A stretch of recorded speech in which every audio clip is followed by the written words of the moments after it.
Thank you, Mikhail. My question is around the United Nations reports over the last few years on crimes against humanity being committed in Eritrea, in particular by the president and his colleagues. My question is, how do you think justice can be brought for those individuals, or those individuals brought to justice, whilst at the same time trying to adopt a policy of reconciliation? So on the one hand, we would like to see justice, but equally, we want to move to a peaceful transition. How can those two, in my view, opposing ideas be reconciled?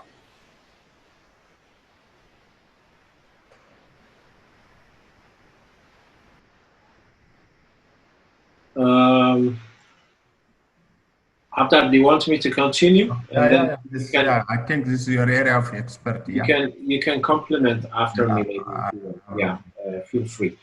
And thank you for the intervention, Hafter. There are two things, for the category of crimes known as grave violations of human rights, such as murder, rape, and several other categories of crimes. It's difficult to conceive the perpetrator, any sort of amnesty that could be given to perpetrators of such crimes, because when we speak about national reconciliation, the presumption is that some degree of amnesty should be given to perpetrators of gross human rights violations, on the condition that those individuals are also willing to tell the truth, in the sense of the whole truth of what happened, why this happened, and how it did happen. The victims need to know the truth. If there is a policy of not prosecuting the perpetrators of grave human rights violations, then at least there has to be an arrangement in which victims and the whole society would be able to know the whole truth of what happened in the past. There is experience of many countries around the world. Of course, for us, at least in an African context, perhaps the most important example would be South Africa. But the context in which the South African national reconciliation process took place is completely, in some ways, different from what can take place in Eritrea. So at least as we speak now, right now, based on what has been established by the United Nations Commission of Inquiry in 2015 and 2016, there was a limited window of opportunity to take some prosecutorial measures against individuals, high-ranking government officials or military commanders, provided they are to be found in a third country for travel, for business purposes, maybe for official trips, in which context they could be prosecuted by the national prosecution authorities of those countries if there is an interest in that regard. But this didn't happen up to this point. Of course, we know this. But in a future transitional arrangement in Eritrea, we would expect at least the most responsible individuals to be prosecuted, while at the same time, the challenge of transitions is that you cannot prosecute all potential individuals who may have been involved in the perpetration of human rights violations in different classifications and in different categories, because the sheer number of potential suspects makes it difficult, actually. Even if you want to prosecute everyone, you won't be able to do that. You don't have the resources. You don't have the required amount of judges, prosecutors, investigators, and support to prosecute everyone. That's why you have to focus on a limited number of individuals. In most cases, the limited number of individuals happen to be the most responsible, the high-ranking officials. But this again depends, as I said in my presentation, in one of the slides, it all depends on how regime change comes to or unfolds at the very final stage of this process. If it's a negotiated political transition, for example, it's difficult to imagine this kind of prosecutorial options. If it's a complete defeat of the regime, then you may be able to prosecute whoever you want to prosecute, and you may want to exclude some category of individuals from that list of prosecutions as well. So it's difficult, but at the same time, it also depends on how the actual moment of transition unfolds from that. Yeah. So maybe if you want to add more, you can do so, but otherwise we can maybe continue to the next question. Can proceed, yeah. I have no comment. Okay, so then I give it back to you, Michael. Okay, thank you. Hi, there are people who have raised their hands. Yeah. I see Mabratu, I see Sahaye, I see Mukhtar, Yeah. I see Gabre, I see Akhilu Akhlilu, I see and Adabasai. yeah. Okay. Let's go accordingly, yeah. Yeah. Petros, do you want to go first? Michael, sorry, hands up, interrupt Gabr. But if you want to check on the participants, they have raised their hands. So first one is Dr. Mabratu, you need to go first. Okay. So yeah. Mabratu was first, yeah. Mabratu Jumrea. Thank you. Please go on. I think mic was off. Thank you, Dr. Daniel and Haptap, for a nice and very enlightening presentation. My question is, like you mentioned, the sheer size of atrocities committed in Eritrea is incredible, and probably would be difficult to address it through a court of law. So do you think we should follow the process South Africa or Rwanda followed? Should we go straight for reconciliation process instead of seeking justice against individual criminals? Thank you.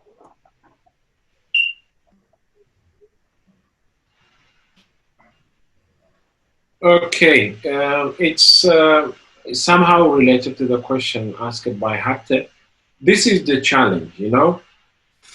Nations have obligations emanating from international law to prosecute the most egregious violations of international law. When we say international law, of course, I'm referring to international human rights law. There are certain categories of crimes which cannot be pardoned or for which amnesty shall never be given. Crimes against humanity is one of these categories of crimes. The simplest explanation of crimes against humanity is, for example, torture. The crime of torture committed against large number of people in a very systematic and widespread manner. So individuals who are suspected of, at least individuals who are suspected of designing, implementing, and planning this kind of criminal activities may be difficult to, you know, it may be difficult to give them amnesty. On the other hand, what we need to remember is that even in the case of Rwanda and in the case of South Africa, amnesty was not given for free. It was conditional, at least in the case of South Africa. It was conditional on confession, public confession of individuals coming out publicly, which means they had to present themselves before the South African Truth and Reconciliation Commission, and they had to formally apply for amnesty. And only after the commission hears their version of story, and only when victims were given the opportunity to hear the confession of perpetrators in a public forum, which is in some ways actually equivalent to a certain degree of, I would say, judicial hearing, although it doesn't involve, at the end of the day, it doesn't involve criminal conviction. So only if the commission, the Truth Commission, believes that the truth has been told in its entirety, that the commission would finally grant them amnesty. So that's why we call it conditional amnesty. And this kind of arrangement can be done in Eritrea as well. It's possible, but it's one of the issues. It's one of the critical national issues that require consensus. There has to be consensus on this. The major political forces of the country need to sit down and iron out the differences in this regard. And when we say consensus, basically, we also need to remember the interest of victims. So, in other words, victims need to organize themselves in the form of associations or initiatives, and they need to be given the opportunity to discuss options and alternatives in this regard. And through such a broad-based consultation, democratic consultation, there can be, of course, a possibility to provide amnesty. I mean, when I say amnesty, I'm not referring to blanket amnesty, just conditional amnesty, but it has to be accompanied by a democratic, broad-based consultation of the major stakeholders of the political process. And if all, at least the majority of these stakeholders agree, then I think it would become much easier even to sell it to the general public. Without this kind of consultation, however, it's going to be a very difficult task.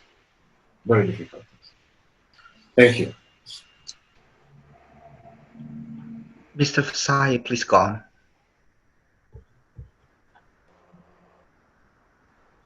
Okay, thank you, Michele. Thank you, Daniel and Haftab for the excellent presentation. I think although Eritrea suffers in many aspects, the lack of rule of law is the top of that. So I think we are discussing something really, the immediate future needs something. I think some of the ideas you brought, I can see them, they are very good in terms of long-term capacity building. But what I want really to ask is in terms of an immediate one, okay? So let us say, as the many scenarios, as Daniel put it, as well as Haftab, something happens in Eritrea now, okay? If something happens to Eritrea now, let's say the man disappears, he dies, coup d'etat happens, this is where I want to come. How should the rule of law be upheld? Okay, so at the moment there is a lot of mistrust in Eritrea. Okay, actually almost the majority of the current system, they are considered to be part of the system, whether because they keep quiet or because they are abiding by it. Okay, so what should the transition look like? I know you said in terms of transition, you brought constitution, but transition for me does not that much require in terms of constitution, because I think, as you said, Daniel, the criminal procedure could allow within the time of the transition. So what is the most challenging factor in terms of rule of law, in terms of contingency plan that people in transition need to do? What is the immediate and the most important?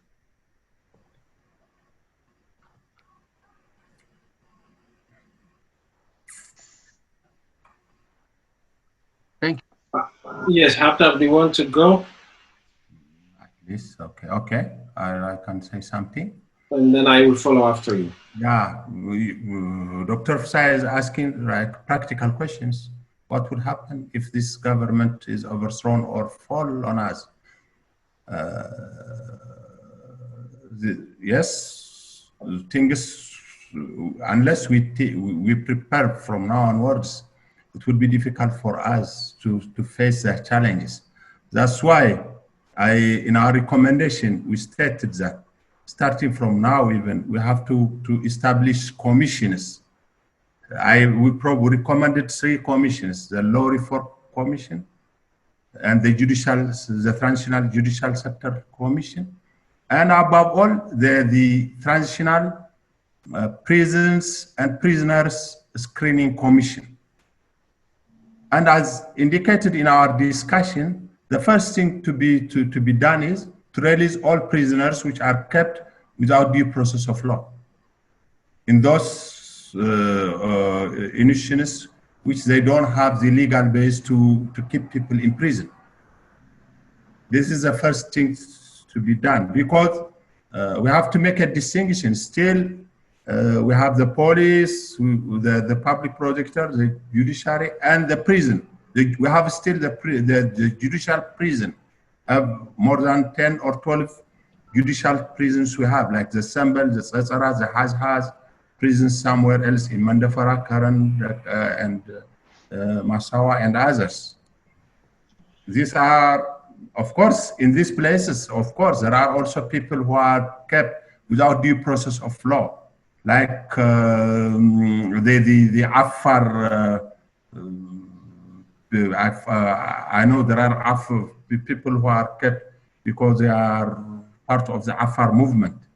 There are also in Sambal, like the prisoners of the Derg regime, the members of the former government, the ISAPAS and the militias are also there in Sambal.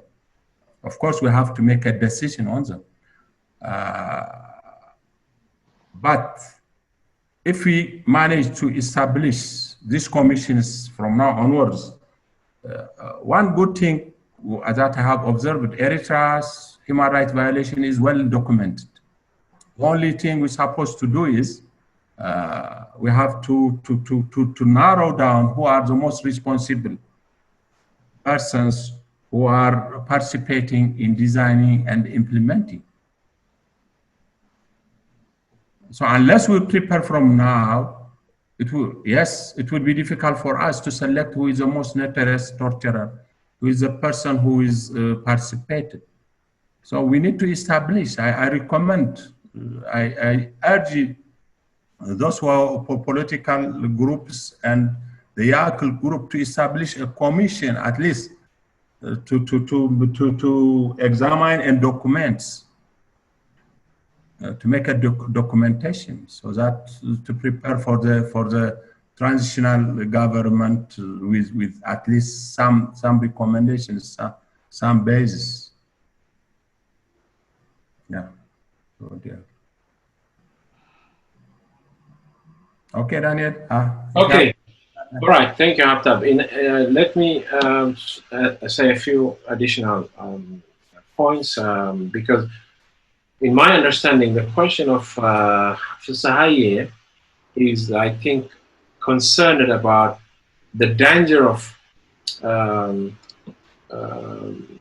experiencing a vacuum. In the event that this regime collapses suddenly, what do we do? So it's broadly speaking, it's related with the question of reinstatement of the rule of law and the reestablishment of the administration of justice. Yes, I understand in that sense, but it's more of a political question than a legal one, because as we speak now, we don't know what may happen tomorrow. And there is a well-known saying, you know what, that I'm trying to remember, that vacuum, nature abhors vacuum. And in politics, it's the same thing. Even political processes also, they become extremely volatile if you're experiencing a vacuum in which nobody seems to be taking over. So I think this is actually one of the most important, or perhaps maybe the clarion call of our time, a reminder, a wake-up call to our democratic forces in the diaspora. The entire Eritrean diaspora political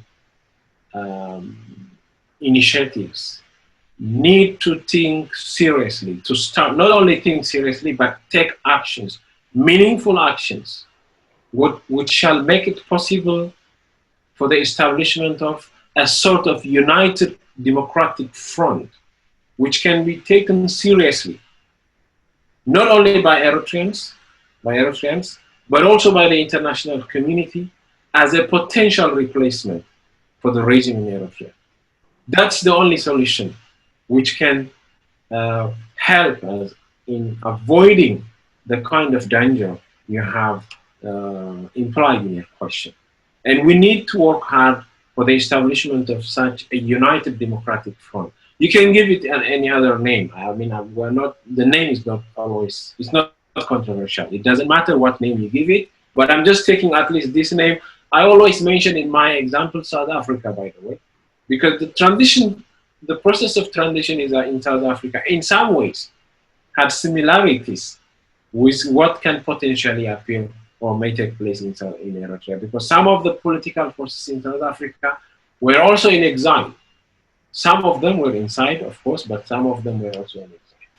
So Eritrean political initiatives need to suspend any secondary, tertiary issues they may have in their agendas, and they need to focus on the most important primary objective of defeating this regime.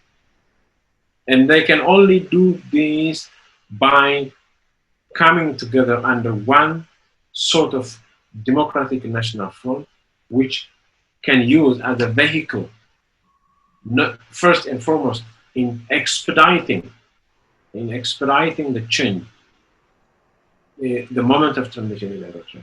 And secondly, also, as a political force, as a political entity that can be seen by other actors as a credible replacement to the regime in Eritrea. As far as, I mean, the sooner we do this, the better. And if we don't do it now, then the risks are, of course, very problematic. And as you have mentioned, I completely agree with your concerns for Sahai. But there is no other solution. The only solution is, as far as we are concerned, as far as our understanding is concerned, this is the only way out. And I hope our discussion of this nature will help us in how to make this a reality. And I'm sure all the other Eritrean political actors who are not participating in this meeting, but who may, who are already doing their own efforts in their respective areas, might be able to come together and do something before it's too late. So summing up that point, the reply, I think the only way out is to think in terms of establishing a united democratic front through which we can all defeat the dictatorship and avoid the danger of having a vacuum in the event that the regime collapses anytime sooner than we may have expected. Thank you. Yeah, Mr. Mukhtar, you may have the floor.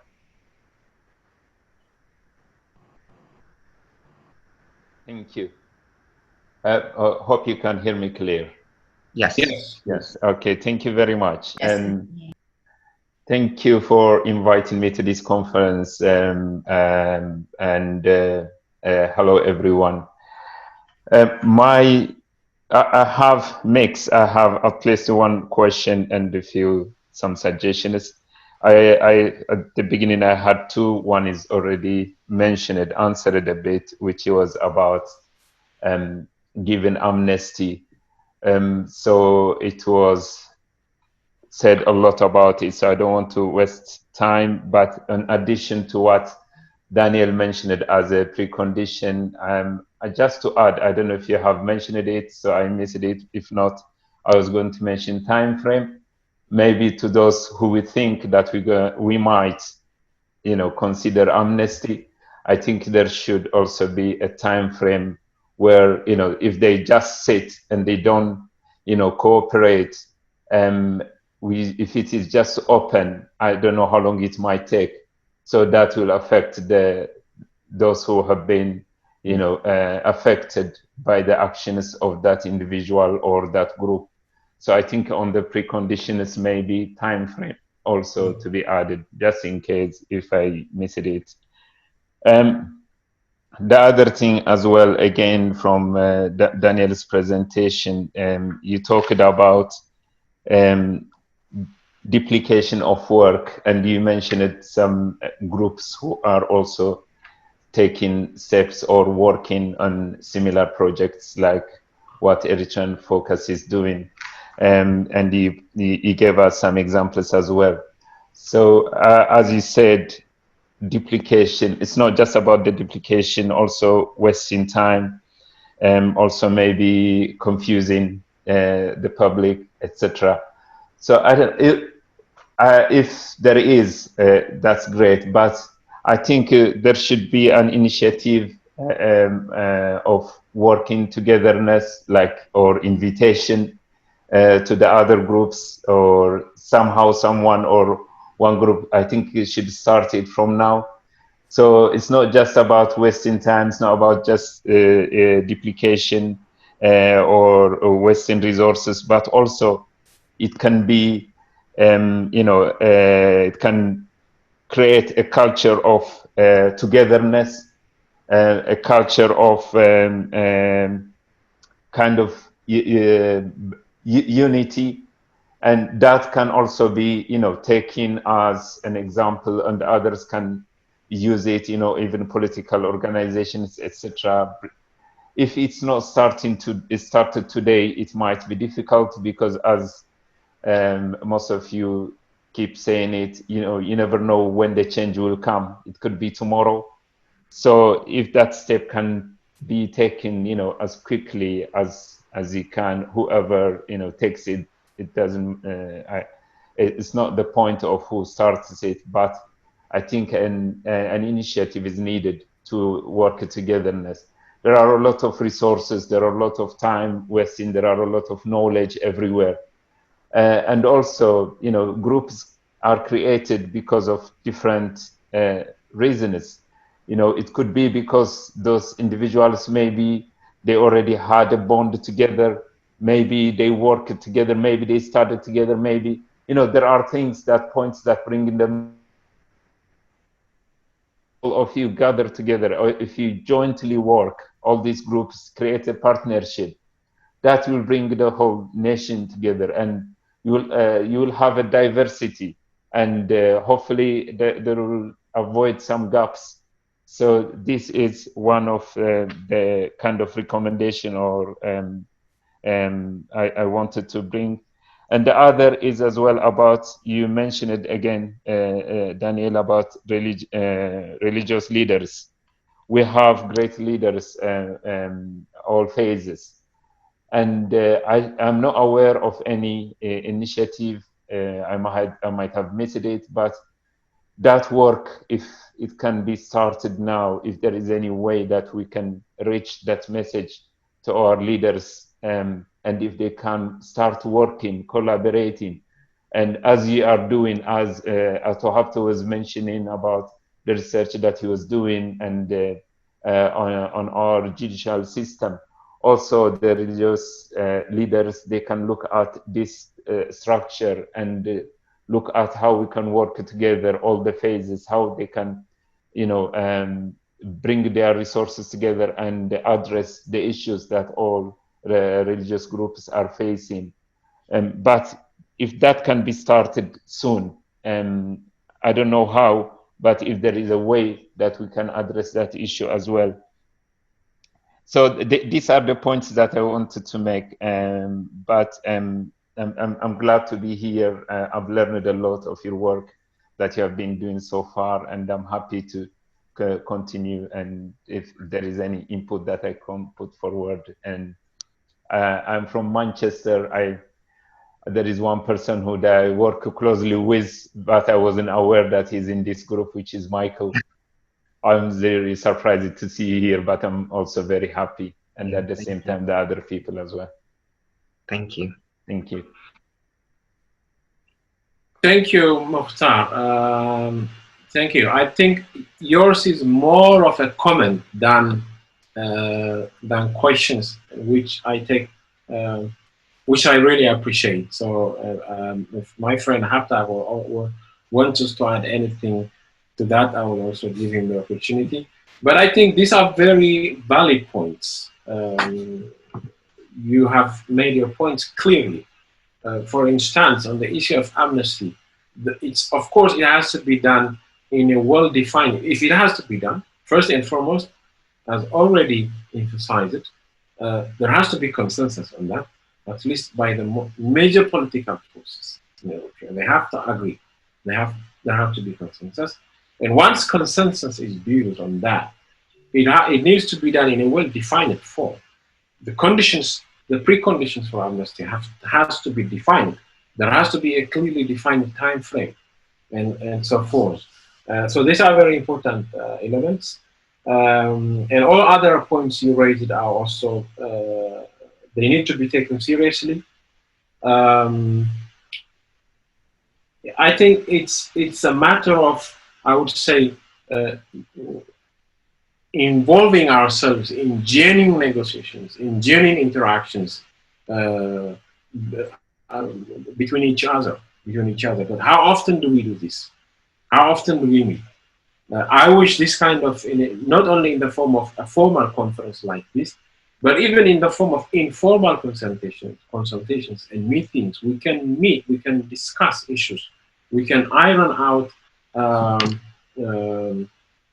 you know, the major issues of national concern, and then we can, that way we might be able to come into some sort of common ground.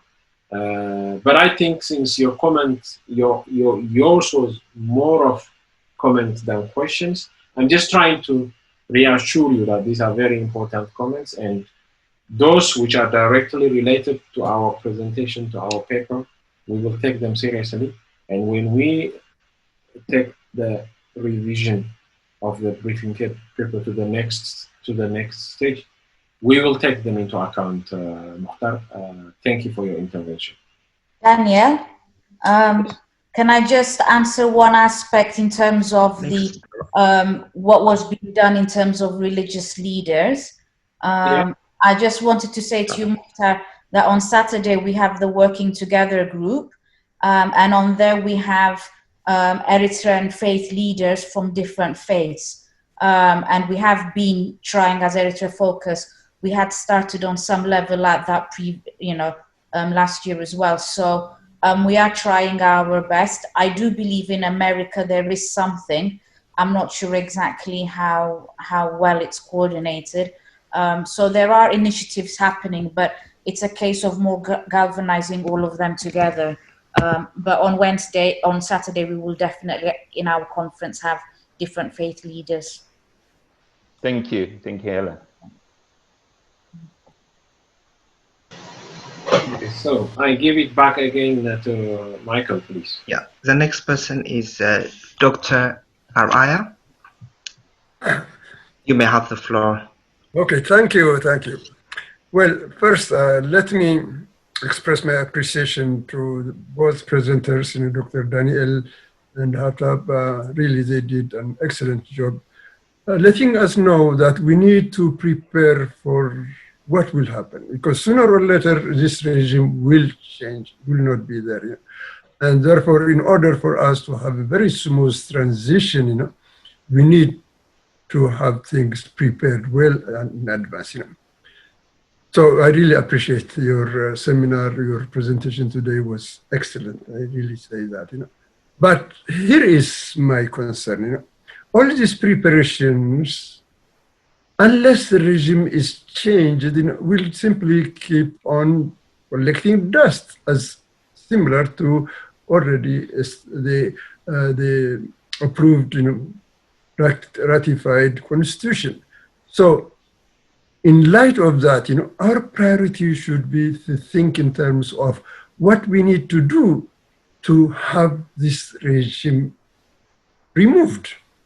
That should be our first priority, because all the things, of course, they can go hand in hand, but the primary concern for all of us, should be, how do we get rid of this regime? Dr. Daniel, in his presentation, gave something that struck me as a very important issue, and that is, among all the different scenarios that he presented, there were 5 or 6 of them, one likely possibility that may have a chance of success, he said, was this popular uprising. And also he mentioned about the global Yakel movement as being instrumental in helping this popular uprising towards fruition. So my question, Dr. Daniel, is this. I agree with you. Really, the global movement, global Yakel movement, has a good chance of success. But in order for this to succeed, what can be done to persuade all the political parties that we have today, so that they should be persuaded to support the Yakel movement? Because ultimately, in order for the political parties to have a role, we need to have a free, democratic, multi-party country. And that's where we will need our political parties.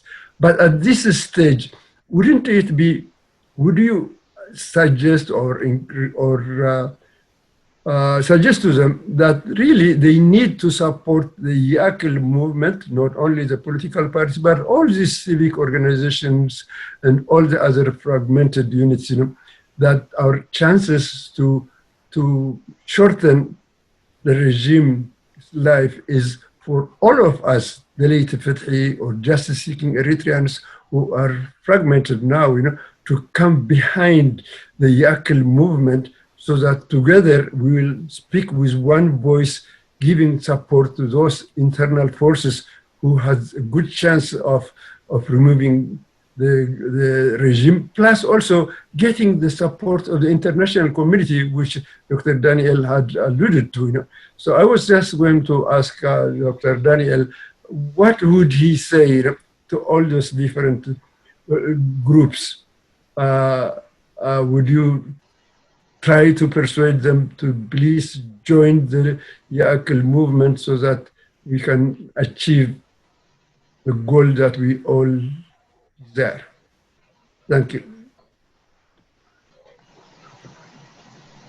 Thank you, Professor Araya. It was rather sort of straightforward question in terms of asking or wanting to know my position. Of course, definitely, I would encourage anyone to support the Yakel movement, which is now hopefully moving towards the next stage of forming a global umbrella of what has been already initiated in different places, in different countries. At least 7, a minimum of 7 countries have already established their national Baitos, Baito Yakel movements or councils in each of these 7 countries. And we know, it's a matter of public record that they are already negotiating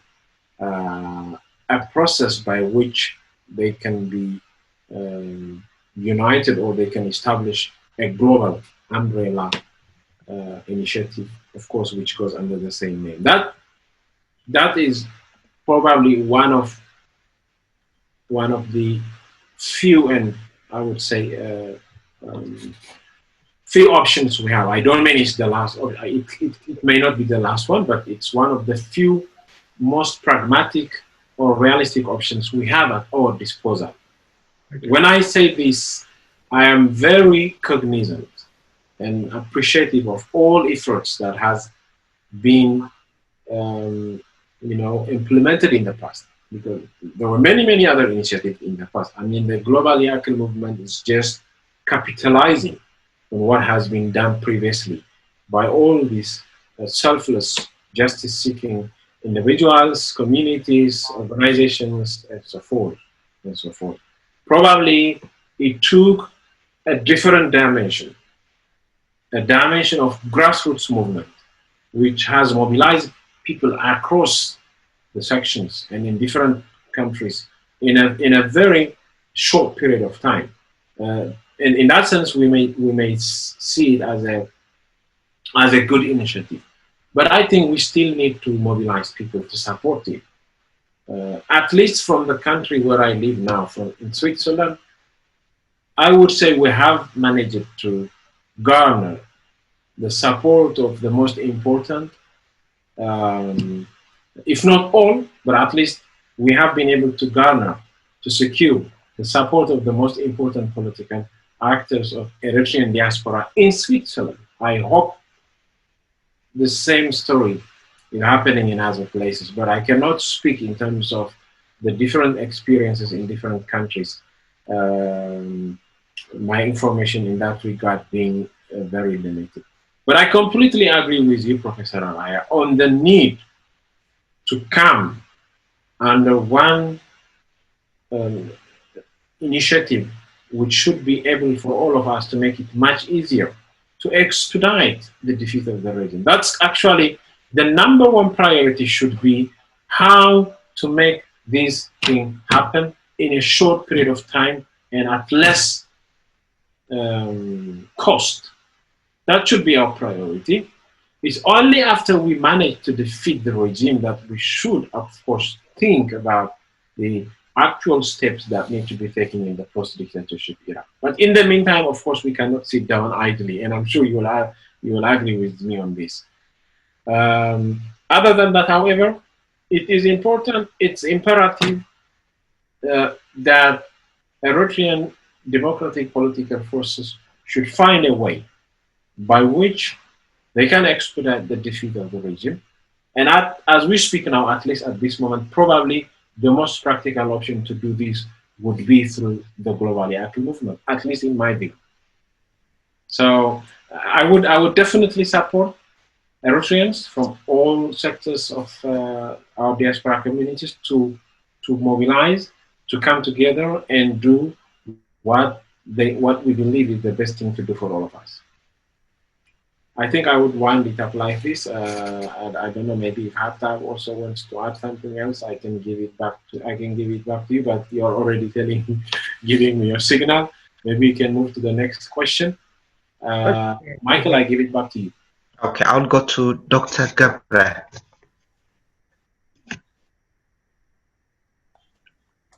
سلام سلام سلام يا حوات كلهم كما يوعلكم ني فوكس Eritrean Focus كمسكن دلي مازي عد مازي سلازي قورو لي مالتيو نتي presentation كا It should be in English. Can you do it in English? We have also invite this, yes. Sorry, yeah. Okay. Well, I'd like to thank the Eritrean Focus group and the presenters of the seminar for today, Dr. Daniel and Atv Asena. It was a wonderful presentation, and I would like to commend them for presenting the case for change in Eritrea. Particularly, I agree with them. The need today is for all political groups and Eritreans to come together and dislodge the regime. But I have a few comments to make, and I would like the presenters to comment on the comments. In your presentation, Dr. Daniel, he said that the 1997 Constitution can act as, or can serve as, for the transition period. Maybe you put that to 2 years' time. Would you comment, if we are going to have a transition, can we use the 1997 as a transitional charter or transition constitution? And why would we do that?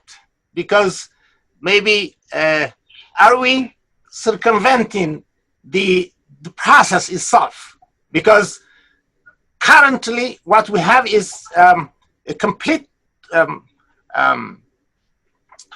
decay in all aspects now of the society, and in terms of what have been present in terms of the rule of law and so on. So if we are going to have a smooth transition, a perfect transition, should we circumvent the process by putting this as a transitional charter? Why not the forces create a transition, a charter for the transition period through the proper process? Because what I am trying to get at is, well, what are you going to do after the government or the current regime is dislodged? And he said that it all depends. Who's going to do that? Well, and you put different scenarios, and in your scenarios, maybe I might add some and most probable ones. And for example, can you comment on the scenarios that you put? For example, to me, the most, unless we do something, the most probable one is father to son transition.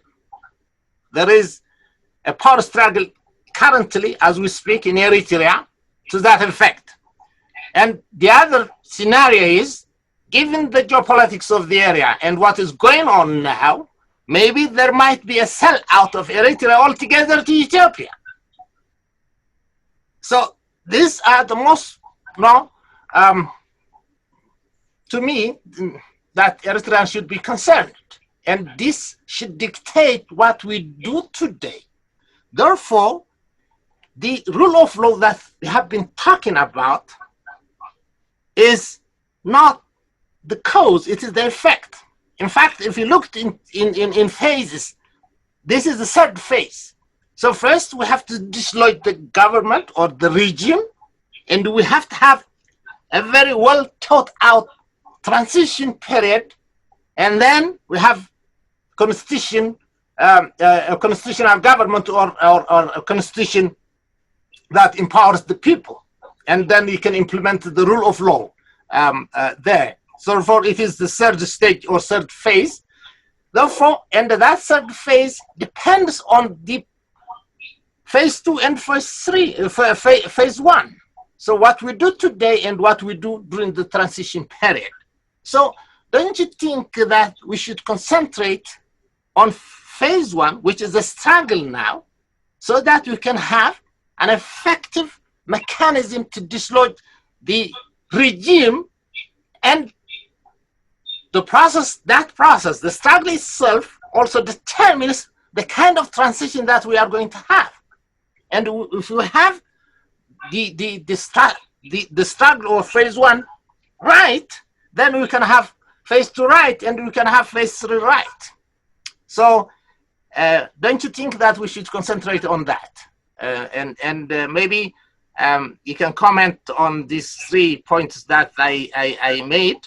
The other thing that I would like to comment is about the Yaakov movement and the relationship with political organizations. I think, as far as I know, that's the knowledge that I have, because I actively participate in this process. That means I'm part of the political organizations. I think most of them, if not all, support the Yaakov movement. In fact, they are doing the job, not only supporting, but they are doing the job of dislodging the regime. But we have to make sure that these 2 groups, if you call them groups, they are complementary. And there should be an effective communication mechanism between the 2, because there might be suspicion. The political organization might suspect that this Yaakov movement is a kind of political organization, replacing them, or of course, no, whatever. That's for me. I don't. As long as it's an effective mechanism of dislodging the government, and that process creates a mechanism for a smooth transition, and a constitutional government in Eritrea, I don't mind, anyone can be. So whether it is the actual movement or political organization, it doesn't matter whether they are going to be political organizations or not. But they have to make clear that if they are political organizations, or if it is a political organization, they are like the other organizations, and they have to communicate. If it is popular uprising movement, and it's a different kind, and it has to communicate with the political organizations and vice versa. The political organizations should also communicate with the popular uprising. Therefore, we cannot just blame the political organization for this if there is any miscommunication. It's on both sides.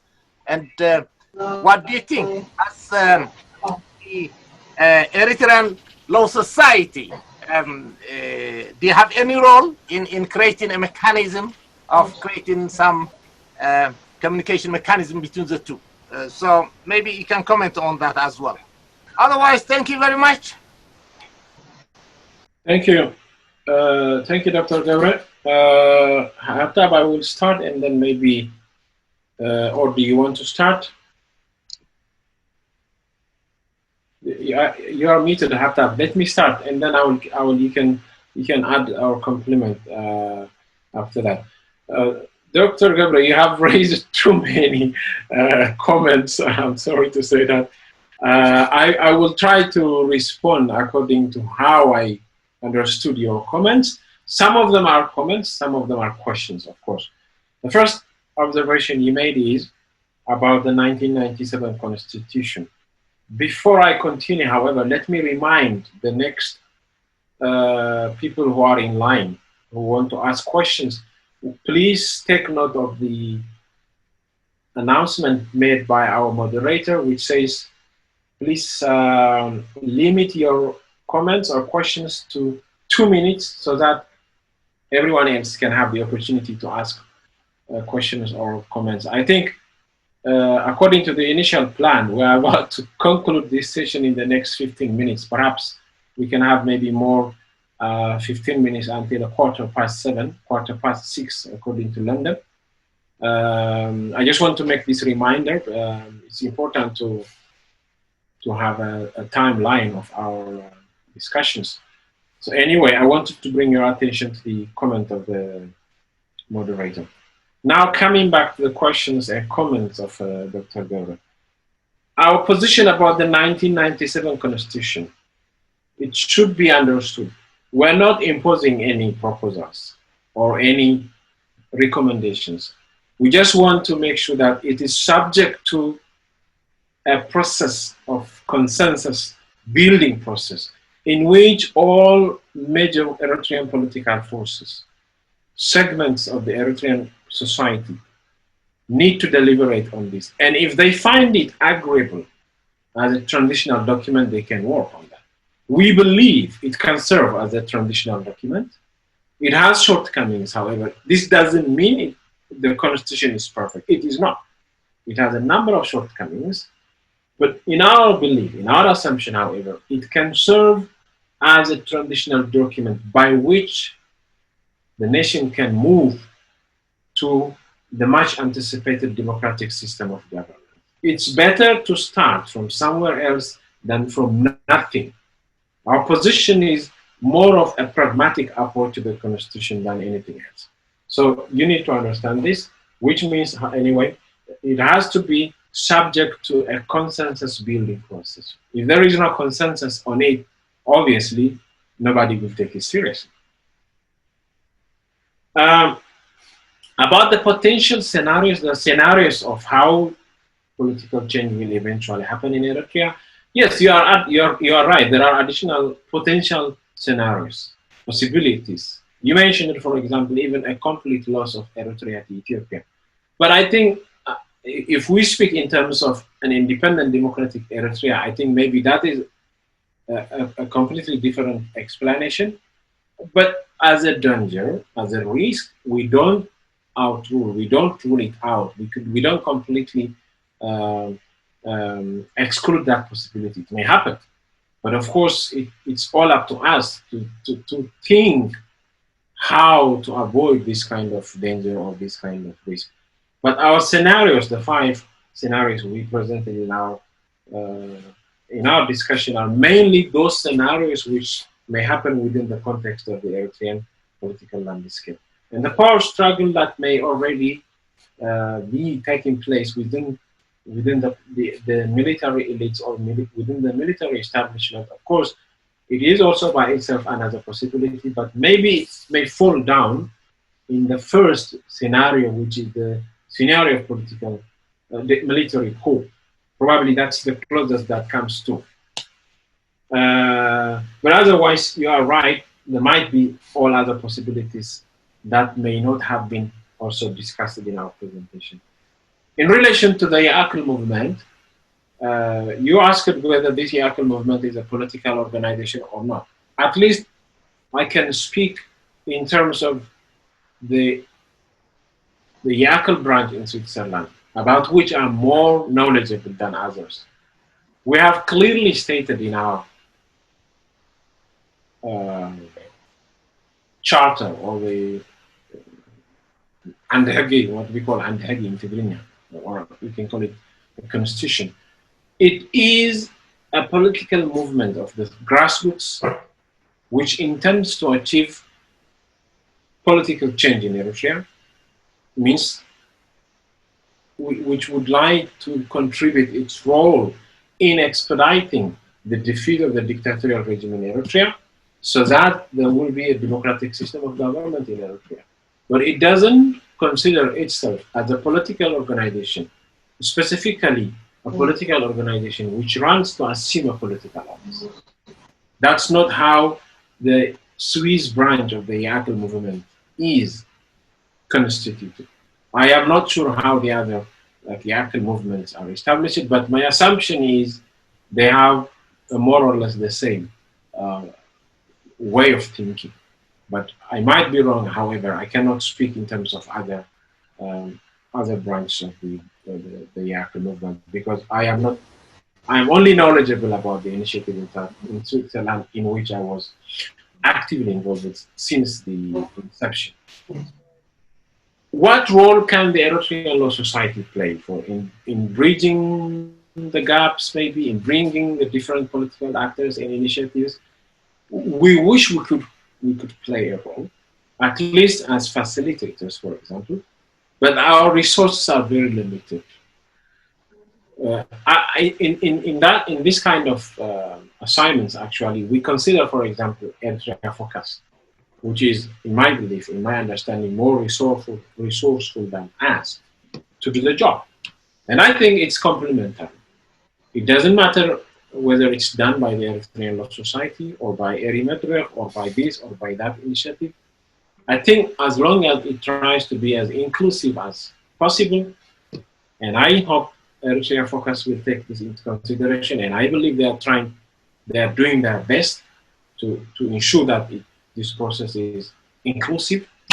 And then I hope it will somehow address the concerns and opinions we may have about this issue.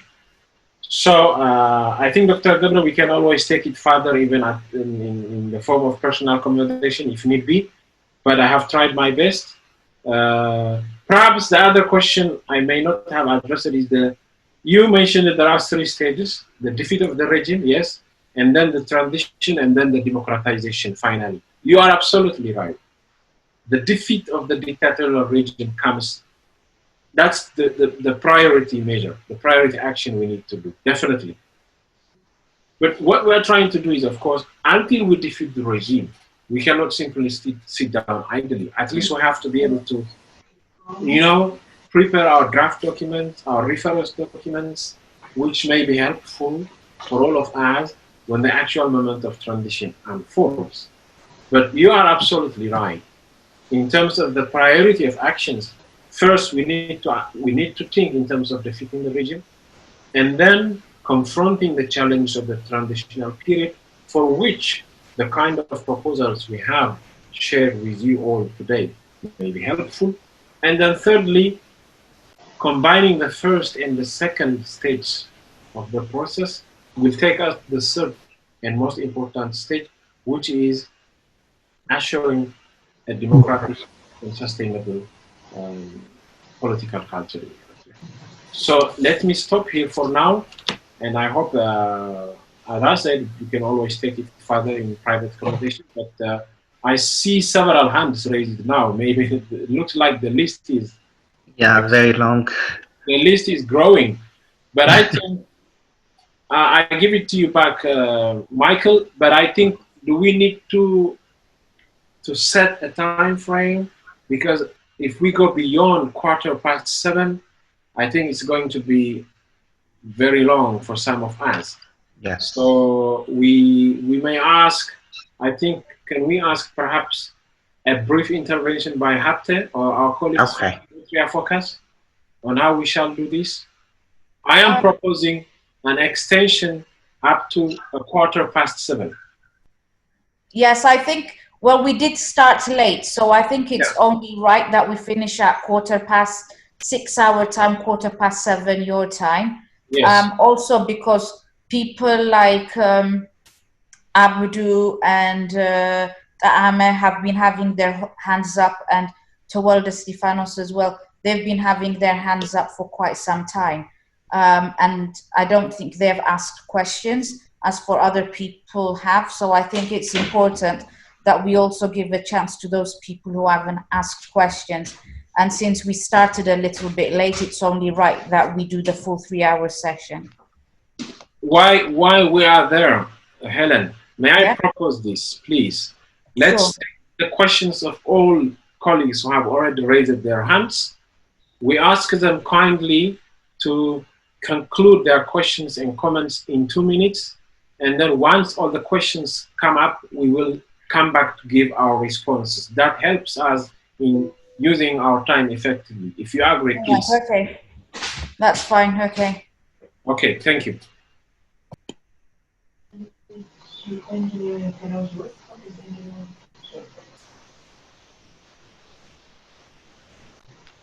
Michael Navaja. Okay, thank you. I'll give the floor to Akhlilu. So if you can ask or comment in 2 minutes, please. Akhlil, has he raised his hand? I don't see his hands. I think he was there.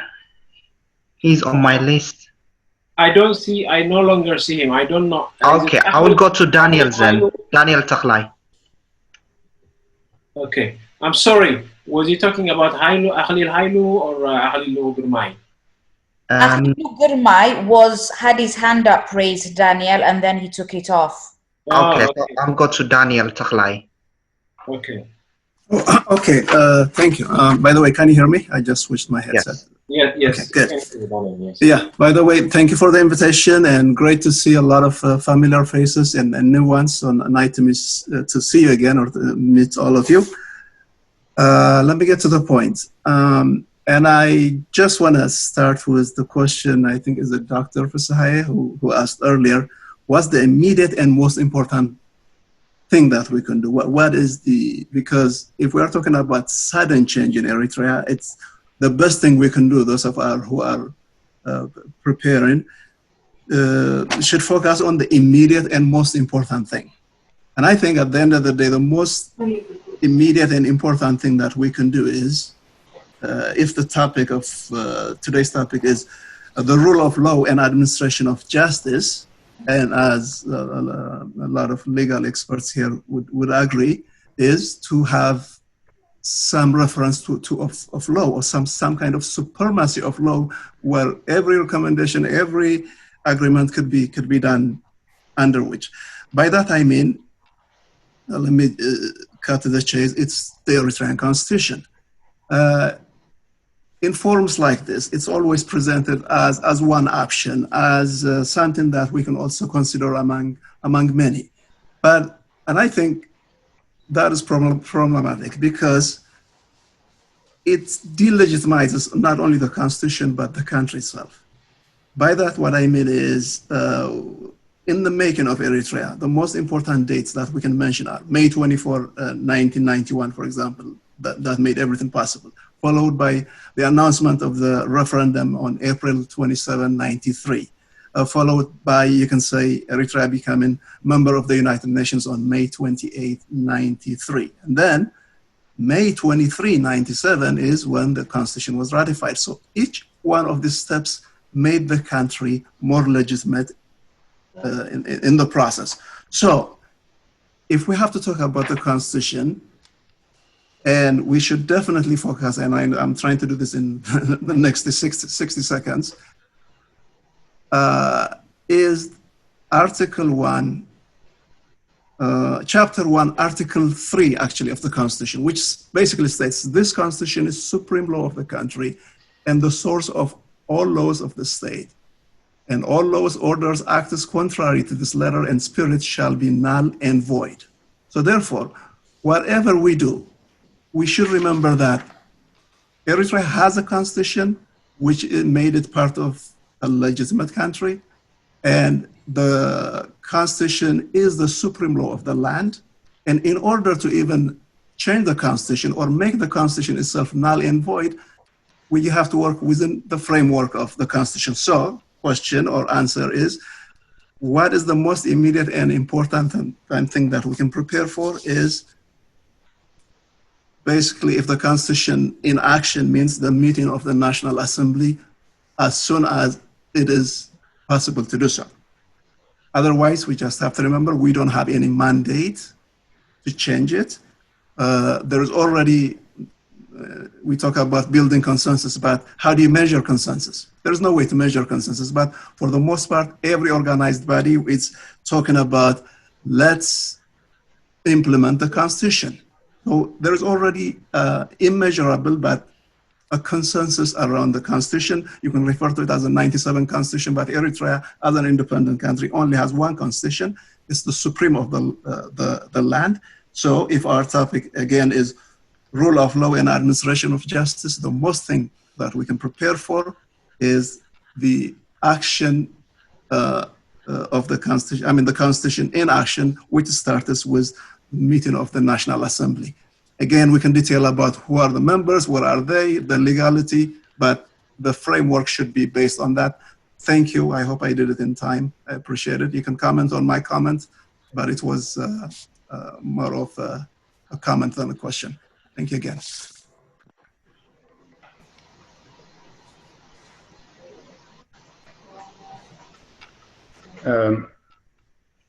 Daniel,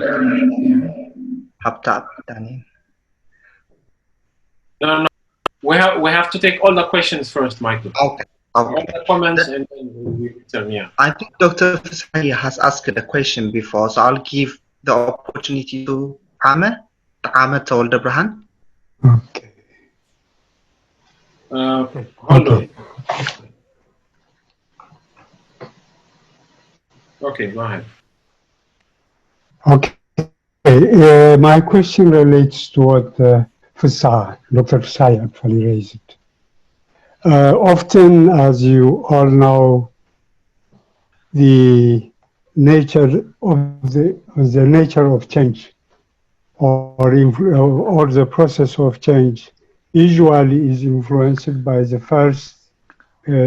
the actions and violence that may erupt during the first weeks or months of the change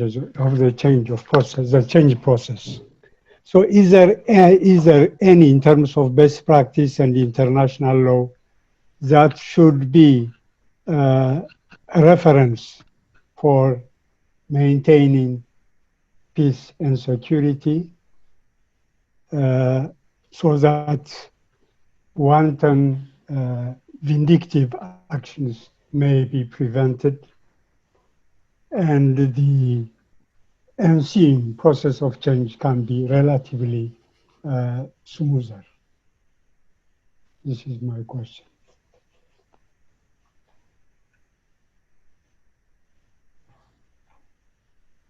I know the situations in various change processes, political change process or change of regimes are have their own characteristics. They are different. They are not uniformly.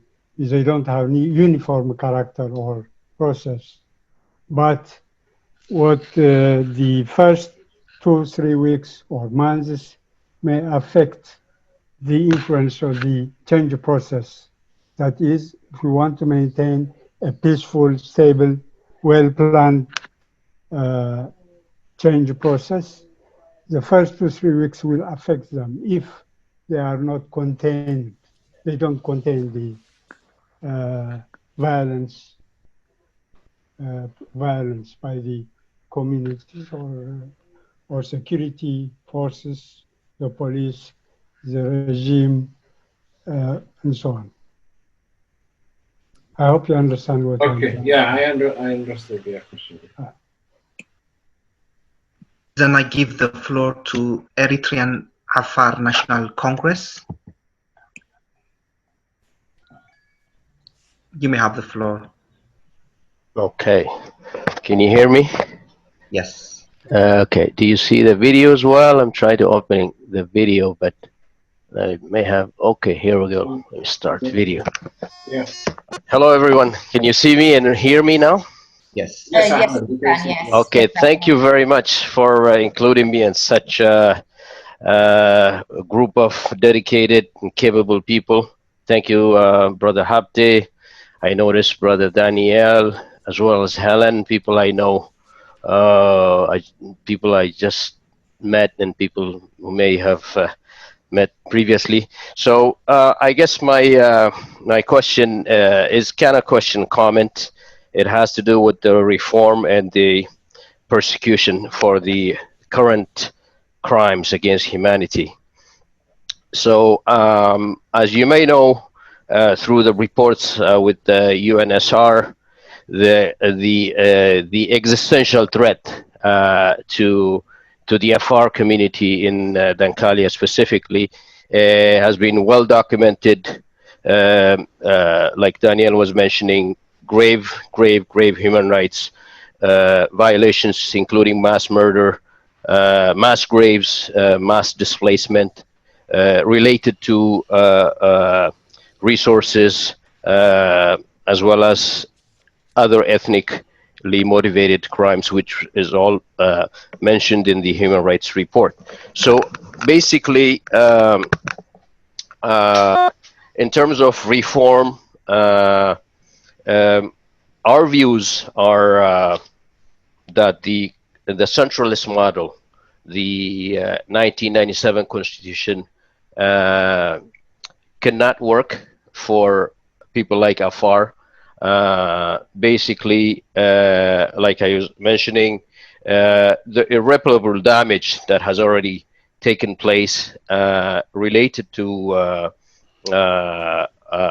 the historic and of course right now with the resources extractions issues right now of not just for Afar, but that has greater impact in the national front, in the Eritrea-wide issue that is touching on the sovereignty of Eritrea by itself, the presence of United Arab Emirates, the Koludi Parash extractions, the mass displacement related to that, and now the agreement that no one knows happening on the issue of ASAP with the rapprochement with Ethiopia. All of this are touching up on the issue of national sovereignty, let alone the existential threat to Afar. So I guess my question is, how do we take into consideration of the current human rights violations that has such a magnitude on the lives of many Eritreans, but also the issues of persecuting for the issues I just mentioned. How do we get justice for the people generally? That is the implementing of these international actors by the regime. If the regime is gone, these issues will still remain with us. How do we follow up on these threat to national sovereignty when it comes to foreign actors present in Eritrean soil? Thank you so much.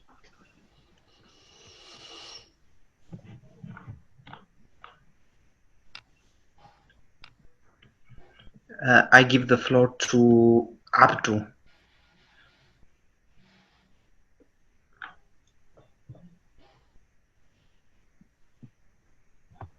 Sorry, you're muted. Your mic is mute. You're on mute. Is that Abdu? You're fine now. You can speak. Okay. Happened for a long time. I'm there. Now, thank you very much for giving me the opportunity. And thank you for Dr. Daniel and Hafte for the informal and detailed, useful and valuable presentation. I think most of the people, they hit the points I want to raise, but 2 points I want to put an emphasis on them. The first one is about the constitution. I don't want to go too much on that, too far, and because it is it needs a lot of time to discuss, and it is an important document, but it is controversial for the time being.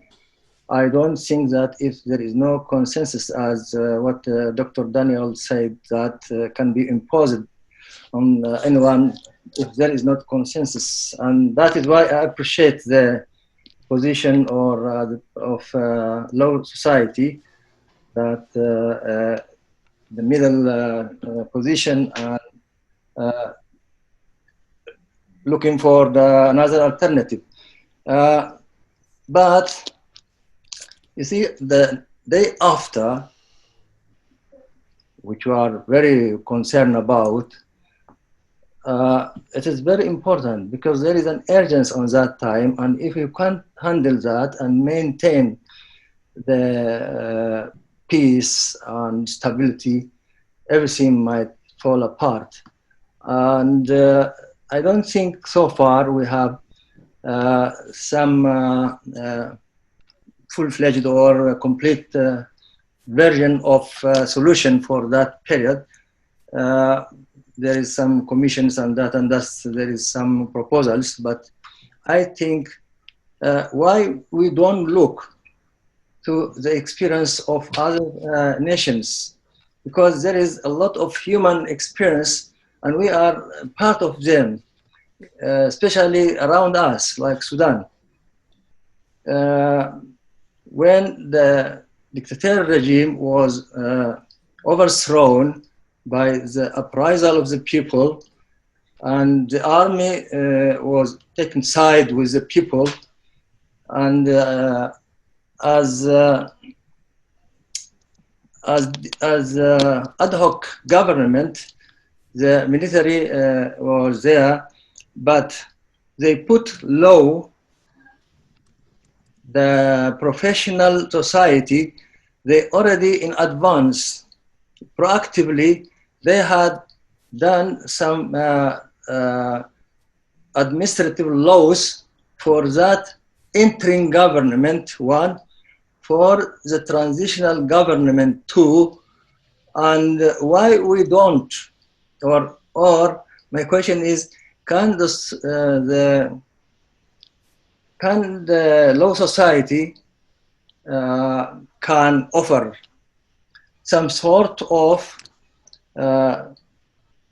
laws in order to regulate or in order to maintain peace at that time, which I mean for the interim period and for the transitional period, and can be taken as I said in Sudan, the professional society also they have the what they call it, the document, the constitutional document or the constitutional principles, which guides the two stages, the stage of interim and the stage of transitional period. And I think that way we can at least proceed to the other stage, which is the democratic stage. And thank you.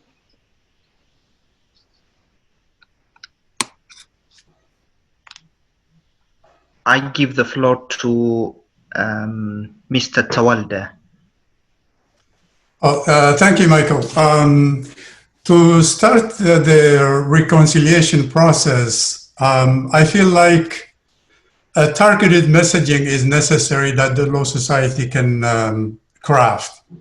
I think the message to those who are enabling the regime in one way or another, to the PFDJ, the military, the police, the security, and so on, to help them to start thinking that if they do X, Y, Z now, that can accelerate the regime's downfall, their fate will be better later on in spite of their disgrations.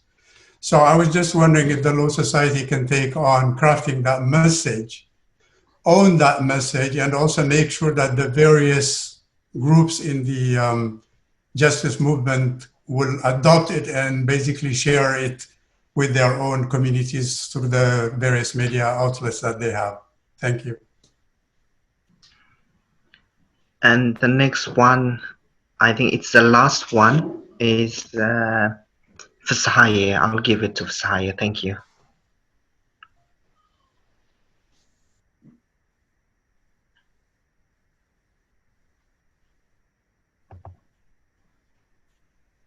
Dr. Fsahaye, you're muted.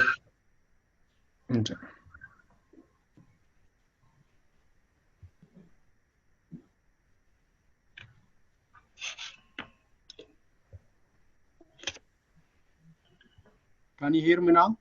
Yeah. Yes. Okay.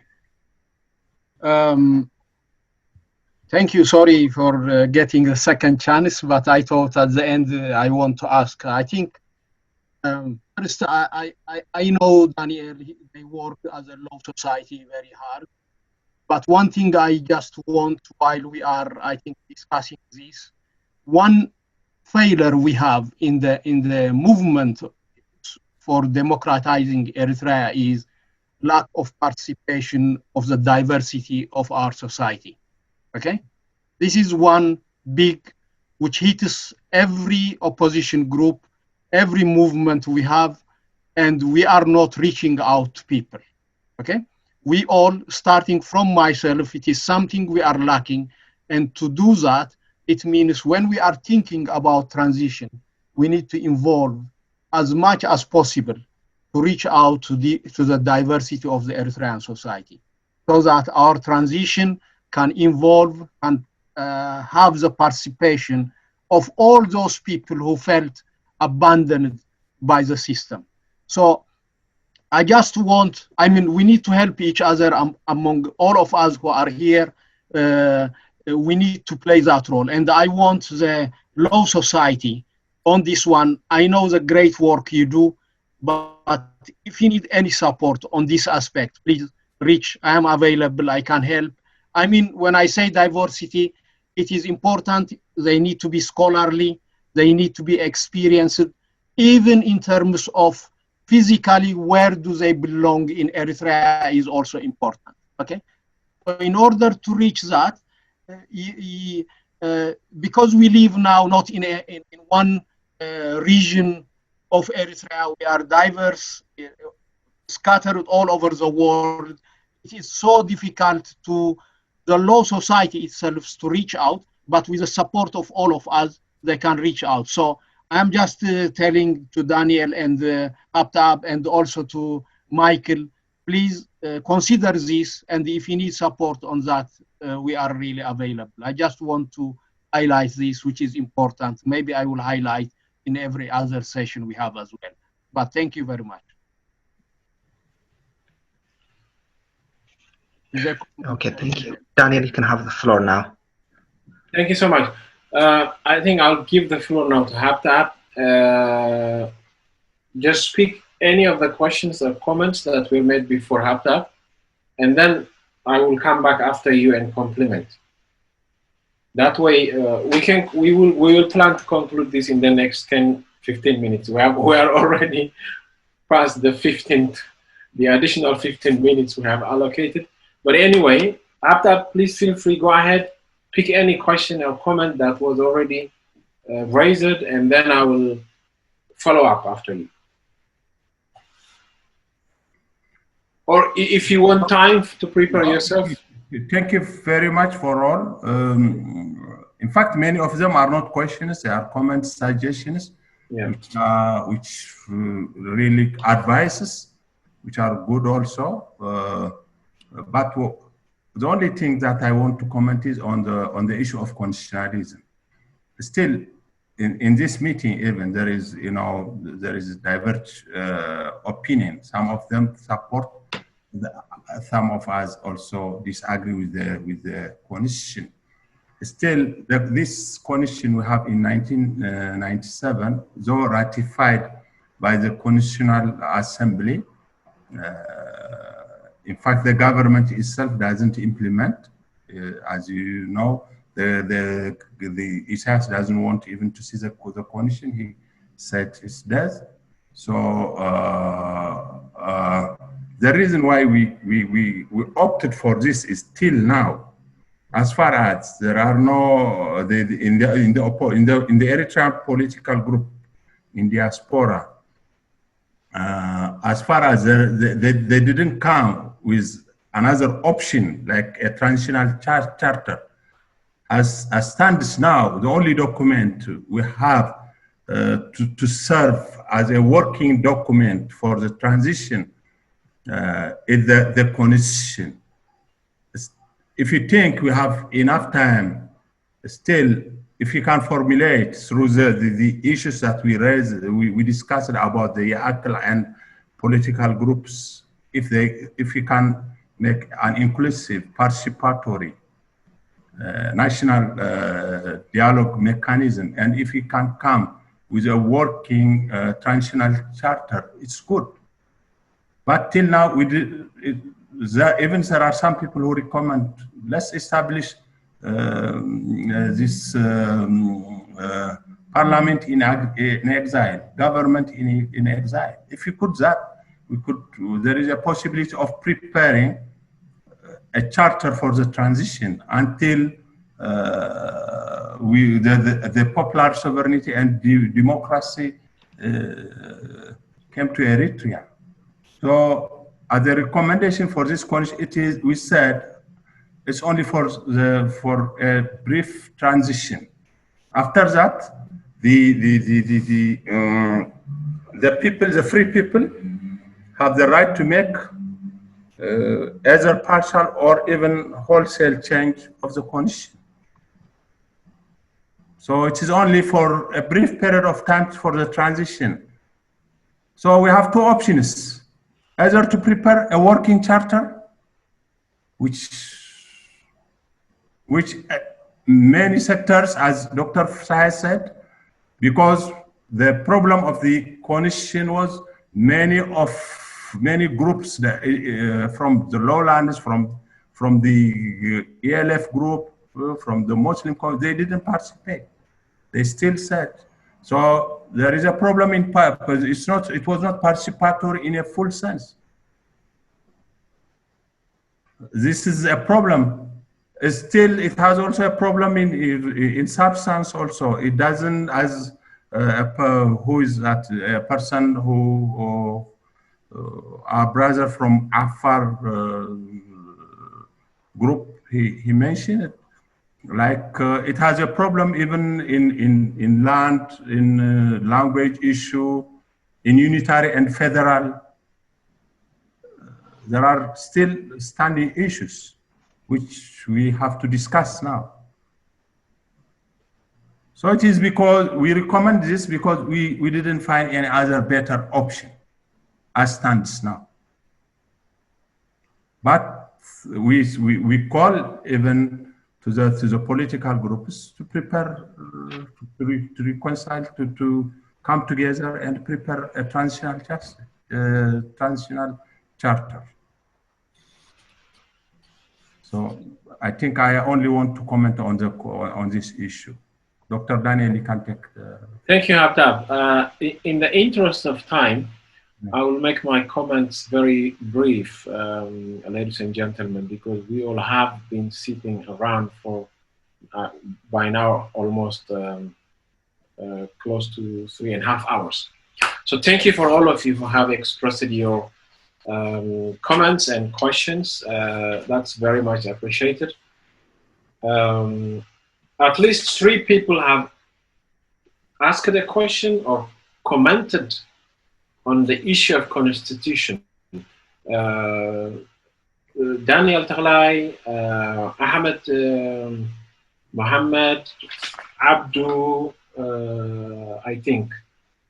And then others have also commented on other related issues. The last comment by Fisahaye was more of a comment, not a question, but I just have to express that that's very much appreciated, and we will do our best to collaborate with anyone who is willing to help us, who is willing to support us, who is willing to go for a multiplying factor. We are more than willing to do that. There was another question by Taame, whether there is a best example of best international practice on how to do on the immediate transition period, say the first 3 weeks or 2 weeks after the transition. I think my answer to that question is we have not yet prepared ourselves for this kind of question, but we will take it as a challenge, and we will do some more research as we continue refining the briefing paper we have at our disposal. But thank you for your intervention. Then there was a comment by Tewolde on whether there is something we can do by way of incentivizing, the collaborators of the regime, individuals or high-ranking government officials who are serving as the pillars of the regime, but who can be easily won by our side if we give them some sort of incentive. We haven't done this in the past, but I think it's something we need to think about seriously, and we should give it due consideration, and we will try our best to, kind of incorporate this way of thinking in our future planning or in our future activities. So now I come back to the question of the 1997 Eritrean Constitution, just by way of concluding. I'm sure most of you would agree with me if I say probably this is one of the most controversial issues in Eritrean politics, in Eritrean diaspora politics. Perhaps the most divisive issue at this moment is the issue of the 1919 Constitution. I believe most of us will agree on this, at least on this kind of opinion. But before that, the most immediate action, what Daniel proposed was, of course, I think this is somehow related with comments previously made by Dr. Gabre or even Fisahaye. The most immediate action is how to defeat the regime. There's no question about that. I think that's clear enough. We have to work out on a strategy that should enable us to defeat this regime, the sooner the better, and potentially also at less cost. That is well taken. The issue of the constitution, we have already heard. Daniel has given us his opinion, his position, that the constitution has to be implemented. We have heard the opinion of Ahmed and Abdu, who are coming from a completely different position. And that is what we try to emphasize in our paper. We are the Eritrean Law Society. We don't have problem if the constitution can be implemented, at least from a pragmatic point of view. But this cannot be done without establishing consensus among different political forces, different segments of the Eritrean society. At least if we take the opinion of Ahmed Mohammed from the Eritrean Afar National Council, Of course, I don't consider the Eritrean Afar National Council, maybe it may not be the most important representative of the Afar people, but it does represent a very important segment, voice of the Eritrean population, and they are telling us they don't accept the constitution, the 1997 constitution, as a legitimate path. Problem is, how do you continue when there is this kind of reservation?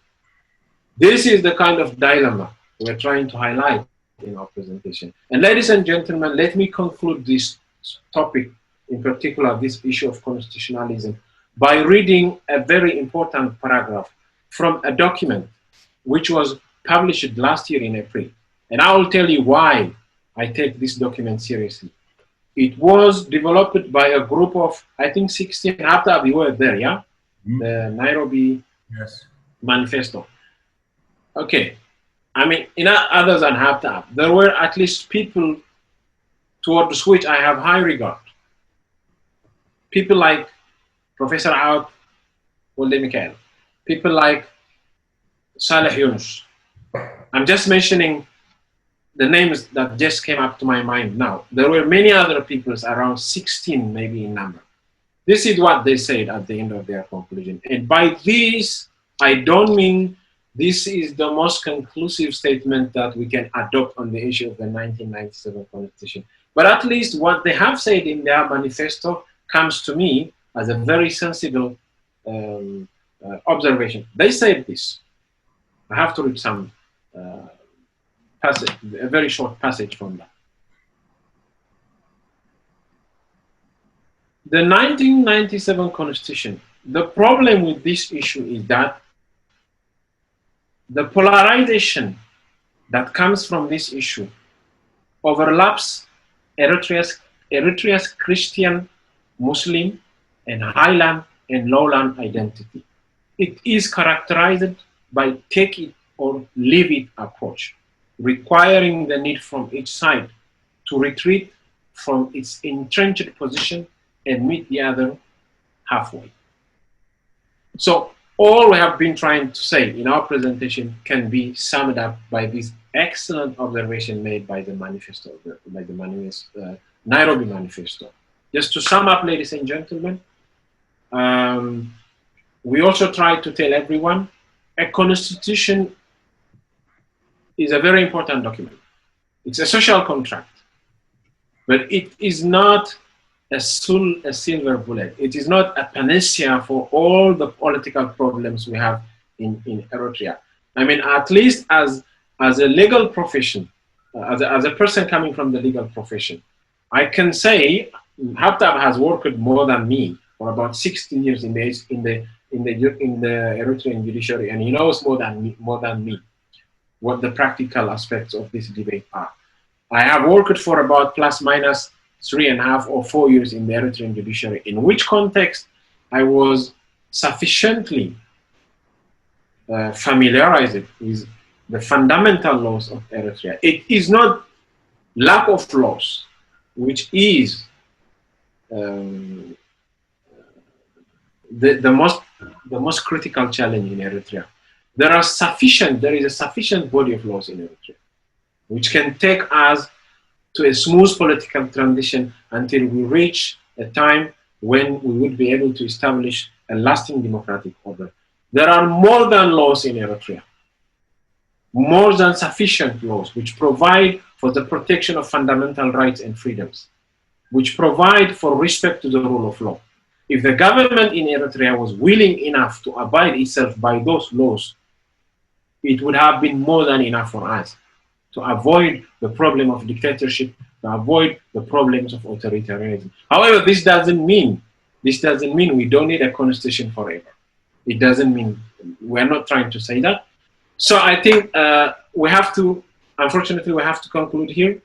I'm sure we would have wanted to continue the debate for as much time as possible, but since we have to stop at a certain point, I'm just stopping here. I have to conclude here. I just want to thank everyone again for your time, for your interest, for your active participation, our friends, our dear colleagues at Eritrea Focus. We are very thankful for your initiative. We need initiatives like this from all sides, from all parts, from all interested stakeholders. So I now give it back to the moderator, Michael, and maybe if you want to take it back again to Hapta or to the other colleagues from Eritrea Focus, I leave it to you. Thank you so much. Thank you, everyone. Thank you, Daniel. Thank you very much.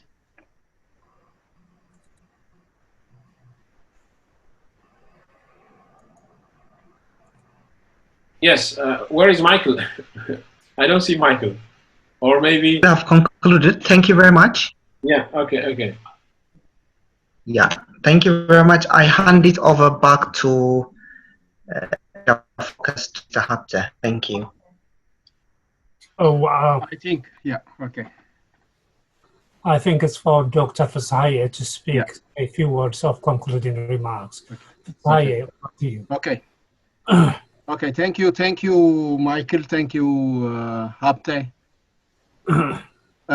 Just to conclude on behalf of Eritrea Focus, let me begin by thanking Dr. Daniel Mokonnen and Mr. Hapta Abiamane for the interesting and useful presentations and the excellent also final summary that Daniel and Hapta tried to summarize and to answer the last questions as well. Okay. Really, before I go to the interesting questions which came, let me emphasize, I think we had an interesting, very diverse views, questions that interest many Eritreans. And this is really what is this conference all about. But I want to emphasize one thing. Eritrea Focus provides a platform for discussion, for critical discussion, for involving all Eritreans, regardless of their background, their diverse views, okay, to create a platform for discussion to build this Eritrea we want, okay? We all said as Eritreans, we want the first step what it is, we all agree. But Eritrea Focus does not advocate for that. It creates a platform for us to discuss. And it was very interesting for me. I think this conference, it opened with the right topic for discussion. It is a lack of rule of law. It is lack of participation. It's a lack of Eritreans working together, which is missing. And we have started, I think, a good starting point of our discussion. You can see many topics were coming, although maybe they are not all law related, but they were coming. And this is why I think the conference is going to be interesting, how it is going to grow up. But one final point, I think Eritrean law society is a good example what we are missing in Eritrea. Okay, it is a law society, a professional society, which many Eritreans, I think we need to copy and build societies where professionals can help the movements that we have, the Eritreans that we have, to be equipped with professional bodies as well. So I thank Daniel and Haptab. Please, we want you to grow. We want you to involve many Eritreans with different diverse views, and well done for the job that you are doing. Okay? And I want to thank, I think, everybody for coming, for the challenging and interesting, honest questions which came.